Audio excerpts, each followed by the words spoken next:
language is service. So when he cooks or do that, clean, I go, oh, honey, thank you for washing the dish. So many times you think that the touch can only happen during the sexual act and the union between that husband and wife. But the touch could be in the small thing, many boxes. But you never know what's inside until you do what? Open it. Open it. All right, and then hold up this, and you'll see that there are other boxes are inside. And men, we need to be romantic.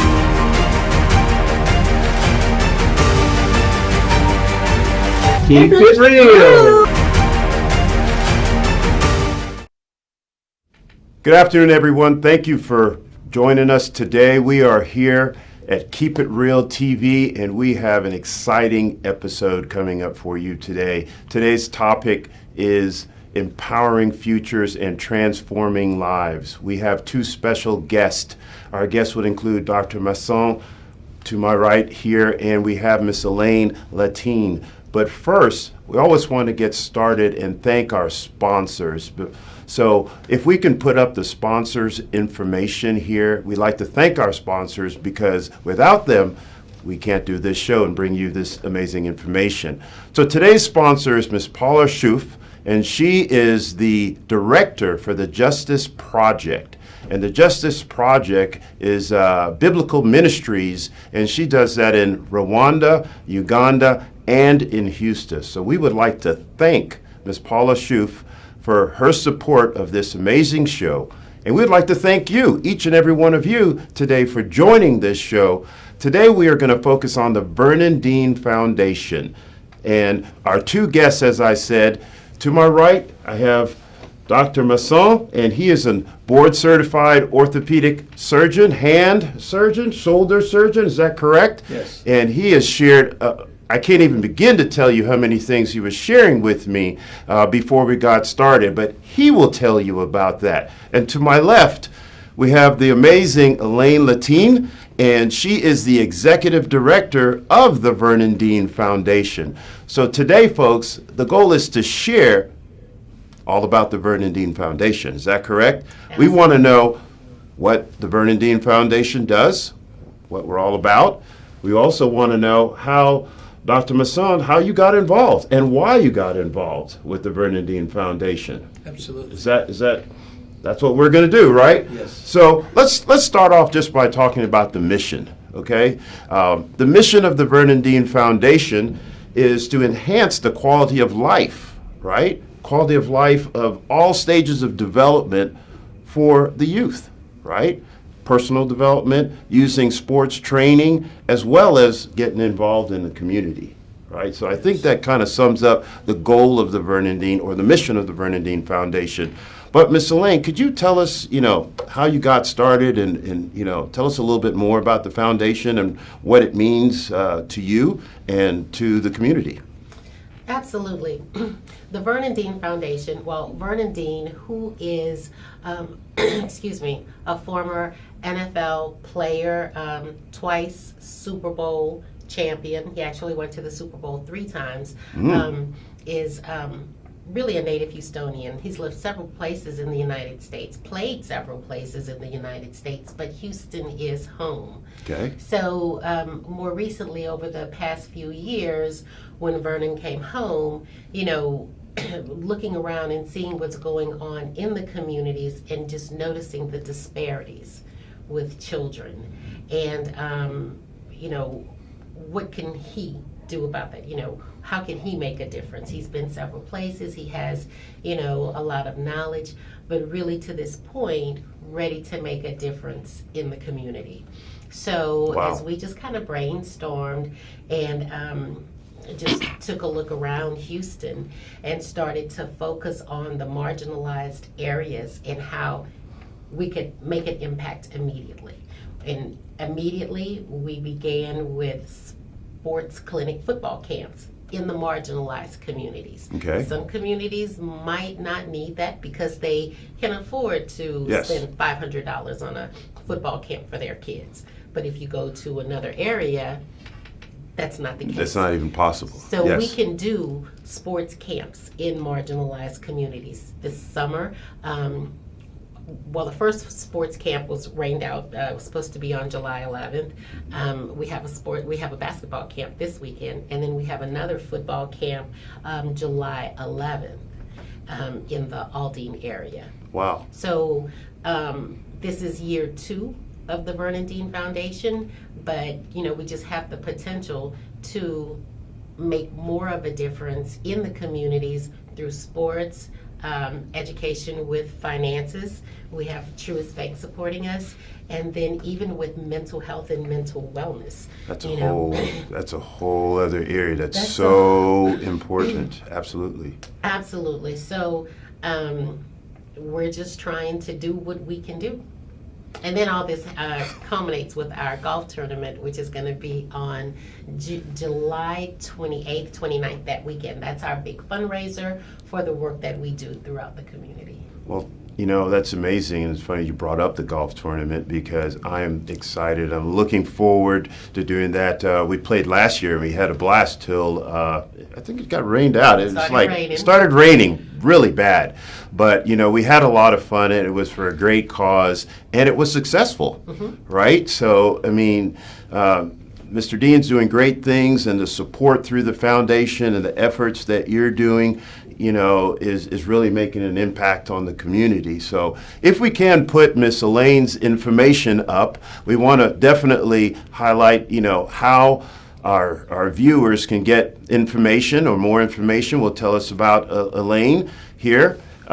She's a co-founder, as we said. She's also a sports trainer and life development skills facilitator, right? And she's also a medical coder, but also a mother and wife.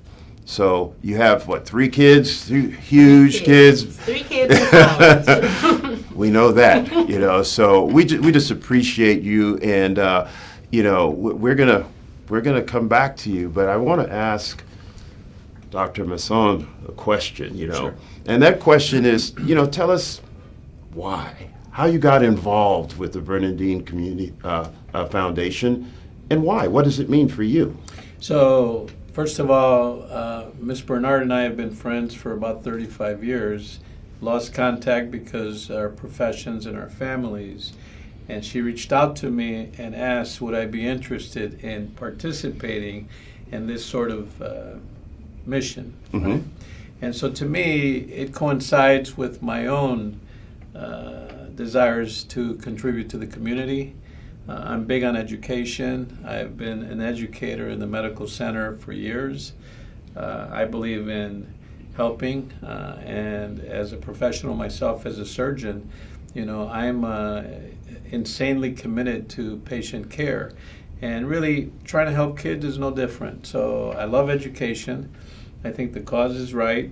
It fits, if you will, like a lock and key with me. Mm-hmm. And I know that I am an executor. So she knows that if I say something, it's done. It's done. It's done. You're not going to, it's done. No, it's done. It's done. That's who I am. It's so done. I think she knows me, and she knows my desire to help is sincere. Mm-hmm. I've not done it for any other reasons, and it makes sense. Yeah. Wow. Well, I appreciate you sharing that. Yeah. It made me think of, you as a surgeon, and we're talking about marginalized communities, maybe some of these kids can't even dream or think of the possibility of maybe being a surgeon, so how do you bridge that gap? How do you make that a reality? How do you paint that picture for these youth? Very simple, right? It's simple because I grew up in the south side of Chicago just like them. Ah, Yeah. that's it. And so I asked myself, if I had someone like me when I was younger, Mm-hmm. it would have been so much easier. I took a very, I would say, difficult route. Mm-hmm. I just happened to be stubborn in a good way, and I refused to give up. And I didn't know I was a natural in medicine. I didn't know. Wow. In high school, I had no discipline. I never studied. My parents were third grade grammar school graduates. Wow. So I was the first to graduate from high school Wow. in my family. So do I know this route? I do. can I give them insight like you can't imagine? Wow, Right? and I appreciate you sharing that, because that actually rings home for me, because I wanted to be a doctor, and I had no idea that that was even possible for me. Correct. So hence I didn't aspire, I didn't pursue that, I didn't see that vision. Yeah. But today I have 5 children, and 4 of the 5 are in the medical and science field. Beautiful. So somehow that transcended, and I didn't push it on them, but I exposed them to everything possible. And I did have an opportunity of 10 years actually in the medical field, as I was sharing with you. Yeah. And I said, this is something I really, really enjoyed. Correct. But thank God I still had an opportunity to experience it. But even better, I actually have my kids now actually doing that. So it's about passing that on. So question. I really appreciate that. And I love the fact that you love to, educate. I do. And you were doing that. So I want to share, Miss Elaine, why is it important to have this type of access, sport training? Why do you think that's important to the youth today? And how could they benefit from that? I think sports training, especially watching my sons grow up with my husband, it teaches you a type of discipline that That's what you're saying. you don't get every day, and you're doing something that you love doing. I mean, I've been in revenue cycle management in healthcare for 25 years. I do enjoy it. I like it, but is it my passion? It's something that I want to do every day? Not so much. But with the kids in sports, these guys love it. They love it. They love it. It's not work to them.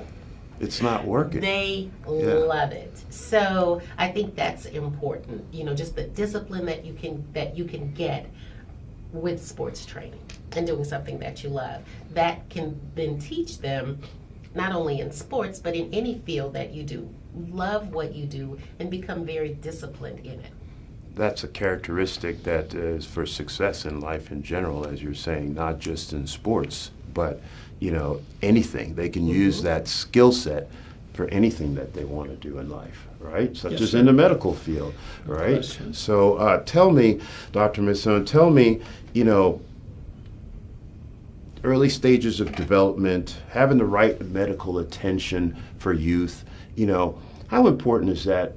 Do you interact with the kids, when they're on the field or on the court and something happens? Are you there to assist? Do you work in that capacity with these youth? Or, tell us a little bit more of the role or your active involvement there. So, my role obviously as a surgeon is to fix the problem. But, there's also an area of prevention. And there's an area of knowledge of how to prevent, maybe a technique, maybe ability to understand your body's capacity, maybe how to get to a certain level before you get to the next level. These are important physiological parameters that people need to understand, and a lot of times they don't. So when there's an injury, whether it's baseball or football, we try to determine what it is, what is the severity, how long it's been going on, how has it gotten better, worse, or no change, in order to make the right diagnosis, you see. The right diagnosis means the right treatment. And everybody at a different age heals at a different rate. So that's the one thing we've done. The other thing is I was asked to do physical exams. So I've done 100 physicals in one day. 100 physicals in one day? Yeah. So, in 3 hours. And so how you do that is I was asked, and then I executed, right? I was about to say. Okay. I know where you were going with that. Absolutely. Yeah, a little systems approach, and I organized it and executed, and we were done in the timeline they gave us. Wow. It was funny because most people that do physical exams are not as complete as I am. And so how does that happen? Well, very systematically, but one of the common tumors, in fact, that men get, boys get, is testicular cancer. So they Yeah. all had testicular exams, and I don't think they ever had one, because they'd look at me like, yeah, like, "Are you crazy, doctor?" what are you doing? Yeah. So that's not even, I mean, that cannot be common as a surgeon for you to be doing these type of procedures, right? Well, So- yes and no. Okay. So the uniqueness about my background is I was U.S. Naval Flight Surgeon. And so I did thousands of physicals in active duty young men. So I was very proficient, and I understand youth and how to get through an exam. And, you know, before I became an orthopedic surgeon, my interest was cardiothoracic surgery. And as a medical student, I had a job as a Holter monitor analyst, so I'm very familiar with the heart, I used to work with the that. physical exam. So I wanted to share that with you. Wow, I really appreciate So, that. The yeah. fact that you mentioned that. Let's put up Dr. Masson's bio information, because it my gosh, you just mentioned about Navy, so commander in the U.S. Navy, Yeah, right? yes. You're a clinical professor, Yes. UT, board certified surgeon, hand and shoulders, Yes. right? And you're also the founder of the ROC, right? Right. Which stands for Reconstructive Orthopedic Center, Yeah, right? Right. That's right here in Houston, It correct? is. It is. For Okay. now, yes. For now. It's probably global, guys. Look out for that. In addition to that, numerous awards, numerous technology, Yes. and he's an executor. That is a key word. Totally. Executor. And there are Yeah. people I've learned different personalities.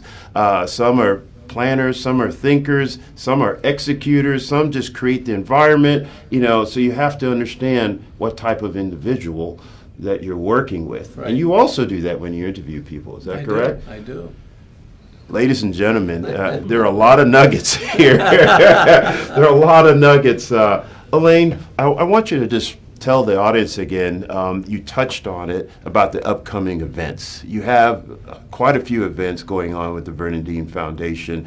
Obviously, having someone such as Dr. Masson on board as one of the key sponsors, along with Bartholomew Real Estate Group, right? Absolutely. So tell us what's going on, what's up and coming, and let the audience know what you're doing again. Again, focusing on marginalized communities through sports camps. Tomorrow, and this is a controlled event. We're going to be doing a basketball clinic at the Juvenile Detention Center in Fort Bend, where Mr. Bartholomew is going to be speaking to the kids on The rich principle. And I need to talk to my friend over here and share something, but we are honored that you gave us the opportunity. When I say us, I am thinking myself, but my son, but really this is a principle that I want to share with the kids and everyone that my dad came up with. It's called the rich principle. And I won't let the full cat out of the bag, because we'll probably do a show on that. And guys, you definitely want to hear. It stands for respect, intellect, communication, and health. Mm-hmm. And those are the 4 points. And most people want to be rich, right? Right. But they don't know what it takes to get there. Right. And sometimes we do the wrong things to get there. Right. So you got to respect yourself. Right, You right. got to use the intellect, that inner drive, that discipline that you said. Of course. Right? And then you have to be able to communicate that. Because when you communicate that, then the physical body starts doing what the mind and the spirit says to do. Right? Well, I can tell you there's 4 types of respect if you want to hear my... Can I have him come along with me? That's going to be another show. You know what? We're going to invite Dr. Masson back, and you're going to come with me on the show, and we're going to talk about philosophy and the rich principle, and how we can really impact the lives of our audience and people in general. So, let's talk about the golf tournament. So, well, even before the golf tournament, Okay. with back to the sports camp, Vernon, who is a retired NFL player, he's going to be at our basketball clinic tomorrow. But you're saying basketball, Vernon is football. My father-in-law is, David Lattin, who was one of the first NC2A African American basketball players to win an NC2A championship. My husband is going to be coordinating the sports camp effort tomorrow. He's played overseas for many years, has always been in the basketball arena. So we're taking that philosophy and bringing it to the kids over at the Juvenile Detention Center over in Fort Bend. And then July 11th, we're having a football camp in the Alief ISD school district. So Vernon and his squad, they're going to be out there. We partner with the Boys and Girls Club. Should be a really big football camp. And then at the end of July 27th, 28th, 29th, we're going to have our fundraiser, which is the golf tournament at the Missouri City Golf Center. We'll have our VIP pairing party in Sugarland Town Center over at Williams Smokehouse Barbecue, live entertainment, just an opportunity to get some auction items, listen to some good music, and just have a great time leading up to our golf tournament that Monday morning. You know what? I remember that. Last year we had it in Sugarland as well at the Roof, Right. I think it was. Right. And guys, that was a party. It was a lot of fun to mix and mingle with, celebrities, right? And athletes that, I was like, oh man, hey, but the bottom line, it's for a great cause. Yeah. And it's about the youth, right? And especially the at-risk youth that never get an opportunity. They feel like they're kind of cast aside, not important. But here you have a celebrity or a former athlete taking the time to encourage and support them. That's amazing. That's why I like the support in the Vernon. And it's not just the athletes, it's professionals like you. We have, business owners. We have judges from Houston, professionals, doctors like Dr. MASSON. So it takes a village. It actually takes a village. And in the Vernon Dean Foundation, I want to be able to incorporate all sorts of people to help and reach out and build the community as we grow, because that's what we're going to do. We're starting with sports camps now, but community development is ultimately where we want to be with health, with housing. Well, that's the ultimate goal, and that was in your mission that you shared. Ultimately, if they understand themselves, personal development, and they excel through sports and acquire the discipline, then give back to the community, it's a full circle. Yeah. Then at that point, which is absolutely amazing. So we are super excited. I'm honored to be a part of the Vernon Dean Foundation and sponsoring the Vernon Dean Foundation. I hope my golf game is going to be better this year. We'll talk about that and let them know if there's still spots available in teams, right? Absolutely. We still have sponsorship packages available. We want all the golfers out there to come and enjoy the day with us. Just go to the Charity Golf Today /Vernon Dean to register, or look at our website, vernondeanfoundation.org, for more information. Awesome. Thank you so much, Elaine. Thank you. I really appreciate that. Dr. Masson. At your service. As I shared with you earlier, I have a daughter that is very passionate, and her goal is to be an orthopedic surgeon. And as I shared, after med school, maybe some of you are not aware, you have to match, and that is an interesting process to say the least. Right. And essentially, you're saying you want to do X, Y, Z, and then various med schools have to pick you up or not med schools, but for residency, hospital, right? Yeah, yes. In your respective field. My daughter wanted to be an orthopod, right? Yeah. And that is the rarest of the rarest. It's very, very small, very difficult. Yeah. So she didn't match the first year. Okay. And I had to help her pick up the pieces. Yeah. And it's a long haul. It is. But this year she matched as a general surgeon. Perfect. And that was amazing. And as you were saying, that is it's not a wasted time period, but it's a stepping stone Totally. that could still leader to an area where very few women are and very few minorities are, but it's possible. Tell us more about that. Tell us about, Let me reword a couple of things. Okay, go Because ahead. Being a father, I understand how you feel. But you have to tell her it will be possible. It's going to be possible and more than likely probable. Mm-hmm. Because they have to believe here Mm-hmm. and here and together has Exactly. to have that passionate drive of excellence, Mm-hmm. right? And so we have a whole system of excellence for children. Mm-hmm. And like I told you, there's 4 levels of respect, and I'll share that with you. Because I teach my kids this all the time, right? So there's self-respect. Mm-hmm. It starts with that, Mm-hmm. okay? And self-respect is knowing your strengths, your weaknesses, and that you're going to do your best no matter what. Okay, makes sense. Then there's upper level respect, people that know more, the authority or the rules of the land. And you respect them for Yeah. what they know, yeah. Then there's same level respect. That's when we agree to disagree and move on Mm. and leave as mature adults because we are peers. So that's peer respect, same level.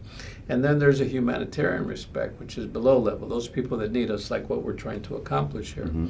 And I break it down because it's important with children to understand each of them, and to understand it starts with yourself. So with your daughter, I'd be delighted to meet her because she's accomplished so much already. Yes, yes. Right? And so she knows what it takes. Yes. She knows pretty much everything. So now, like what I did with my daughter, right?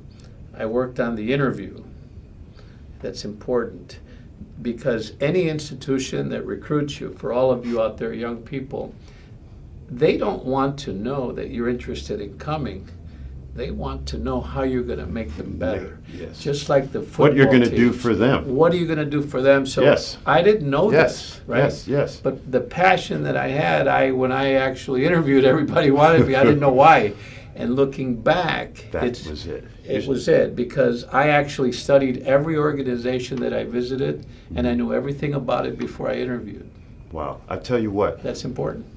on that note, Dr. Masson, Yes, yes, we sir. are going to have part 2 Okay. because we are running out of time. Wow, that was so great. folks, I know there was so much information here, and there's so much more to know about Miss Elaine Lattin and the Vernon Dean Foundation. And Dr. Masson, please there's his information, rockmed.com. Rockmed.com. RockMD.com. RockMD. MD, RockMD, MD, correct. Yes. RockMD.com. Yes. And Ms. Lane, at this point right here, we are going to shut it down and tune in for another show on Keep It Real. So on the count of 3, Yes. 1, 2, 3, keep it real.